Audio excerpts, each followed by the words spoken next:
Bu dəfə kitab yaddaşımız filologiya elmləri doktoru professor İbrahim Bayramovun Tarixi Azərbaycan torpağı Qərbi Zəngəzur kitabının səhifələrində vərəqlənir. Kitabda Zəngəzurun tarixi coğrafiyası və Qərbi Zəngəzurun Ermənistana verilməsindən bəhs edilir. Zəngəzur toponiminin etimologiyası ilk dəfə olaraq Azərbaycan dilinin Zəngəzur şivələri tədqiq olunur.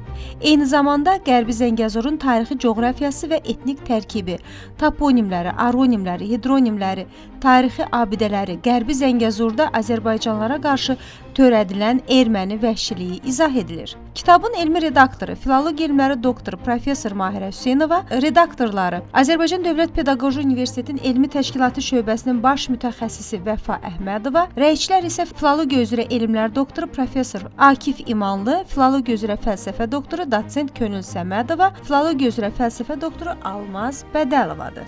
3 fəsildən ibarət olan kitabın birinci fəsli Zəngəzurun tarixi coğrafiyası və Qərbi Zəngəzurun Ermənistana verilməsinə, ikinci fəsli Qərbi Zəngəzurun tarixi coğrafiyası və etnik tərkibinə, üçüncü fəsli isə Qərbi Zəngəzur aronimlər, hidronimlərə həsr olunub. Bu kitabda bir daha şahid oluruq ki, Zəngəzur torpaqlarının zəngin tarixi, coğrafiyası min illər boyunca formalaşan dil yaddaşının, etnik kimliyin və mədəni varlığın canlı sübutudur.